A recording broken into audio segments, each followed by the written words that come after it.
For correct time all the time, wear a Bulliver. Trade in your old watch. Get a liberal allowance on a new Bulliver. Any Bulliver you choose.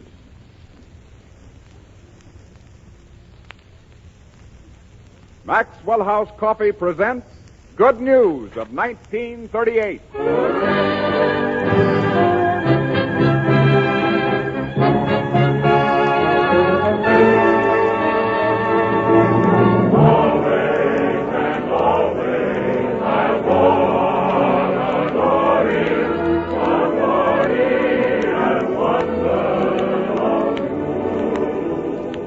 Welcome to another hour behind the scenes in Hollywood, brought to you from Metro-Goldwyn-Mayer. Imagine yourself with us now on Soundstage 30, sitting with the famous stars who have come to broadcast and to listen to our program.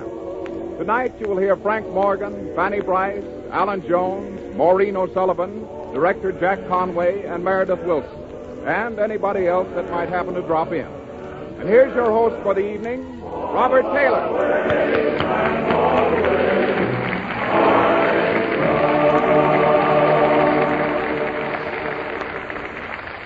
Good evening, ladies and gentlemen. Oh, Bob. Well, Frank Morgan. What is it, Frank? Bob, I just wanted you to know I'm here. I was a little late. I've been trying to hire an orchestra for the house party I'm giving Saturday night. Well, say, I'll bet there's going to be some party. Hiring an orchestra and everything, huh? Oh, yeah, I always hire an orchestra. Why, at my last party, I had the Philadelphia Symphony, 110 men and a girl. And oh, what a girl. Wow. Redhead. Let's see, her number is Philadelphia... Philadelphia what? Philadelphia, PA. I know my geography. Yes, sir. I get road maps from all the gas stations when I stop for free water. Yeah, but, Bob, have you any idea where I can dig up a good orchestra? Money's no object. What'll you pay him? Well, I'll give him my personal check for $200 or $5 cash. Well, say, Meredith Willson might like to make $5. What do you think of him as a musician? Well, it sounds like a good idea. Why doesn't he take it up? Oh, Meredith Willson, yes. Well, confidentially, Bob, he can't read a note of music. Well, that has nothing to do with it. I can't read music, and yet I play the cello fairly well. I play by ear. By ear? Well, don't you find that rather awkward with a cello? I don't think you know a thing about music. Well, I do, too. You're just jealous, Bob. All right. Now, let's say that Meredith Wilson's orchestra was to play an andante movement or an agitato movement or poco lento. Yeah. What's the difference? Yes, well, that's what I say. What's the difference? Who cares? Let them play anything.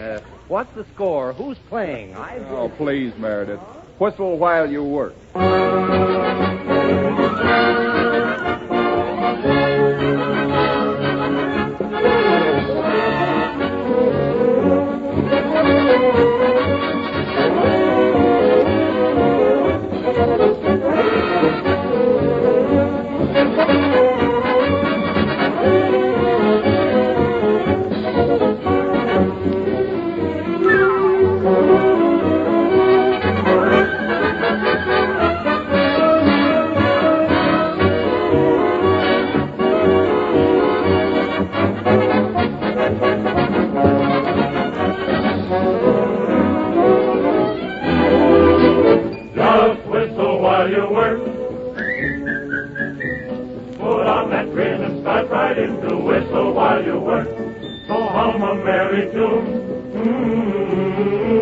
Just do your best and take the rest and sing yourself a song. When there's too much to do, don't let it bother you. Forget your trouble, try to be just like a cheerful chickadee and whistle while you work. Come on, get smart, tune up and start to whistle while you work. Whistle while you work. Put on that green and start right into whistle while you work. So hum a merry tune. Just do your best and take the rest and sing yourself a song. When there's too much to do, don't don't let it bother you. Forget your trouble, try to be just like the cheerful chickadee. And Whistle while you work. Come on, get smart, you love to start to whistle while you work.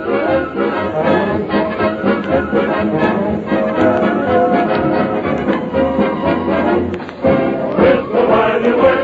You'll never, never shirk. Come on, get smart and do your part with all your heart. You love to start to whistle while you work.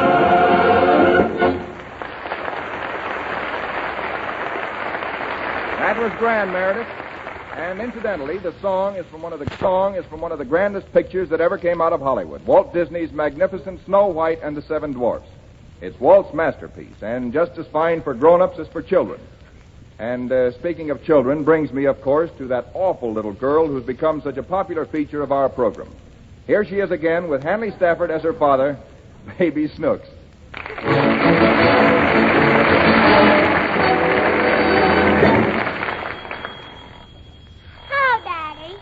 Snooks, what are you doing up so early? What time is it? Why, it's not 8 yet. Is it 7? No, it's after 7. Well, 8 comes after 7. I know it does, but it's different with telling time. Why?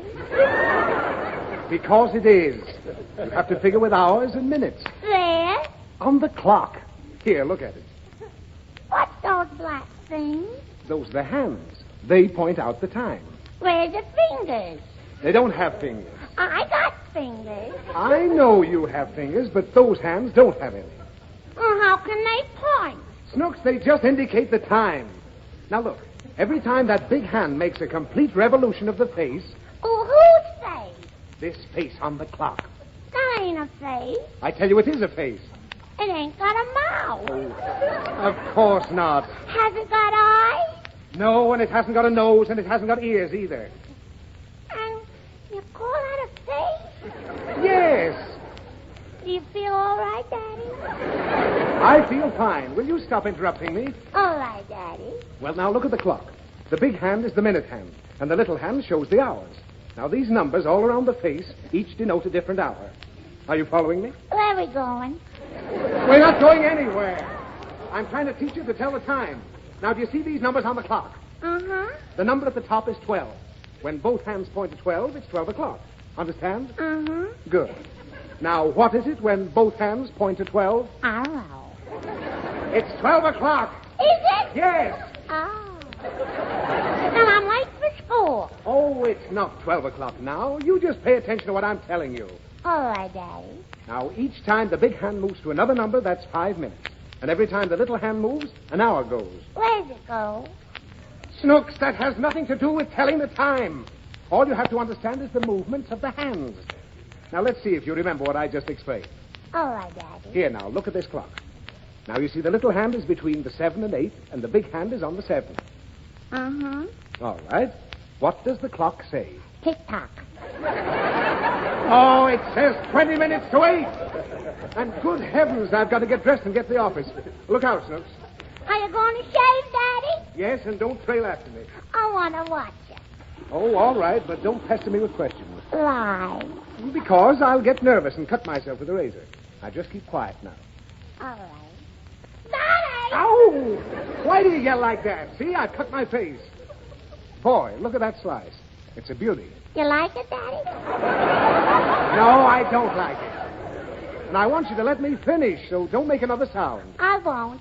Remember now, Snooks, this razor's very sharp. Yes, Daddy. And will you be quiet? Uh-huh. Good. Now, just stand there and watch. All right. Daddy! Oh! Snooks, you made me cut myself again. Now, just get right out of here. I'll be quiet, Daddy. Well, you'd better. This razor pulls. What you doing now, Daddy? I'm stropping the razor. Why? Because it's not sharp. Yes, it is. Well, how do you know? Of course, it's sharpened my pencils all right. What? Now, listen. How many times have I told you not to take my razor from the box? I didn't take it from the box. I found it in the kitchen. In the kitchen? What was my razor doing in the kitchen? Mama was cutting an linoleum with it. Snooks, I don't believe you. Now you're going to get a spanking. Why? Didn't you promise never to touch my razor? Uh-huh. And didn't I promise to give you a spanking the next time you did? Uh-huh. Well, Well, I didn't keep my promise, so you don't have to keep yours. Oh, no, you're not getting away with it this time, young lady. Come over here. There.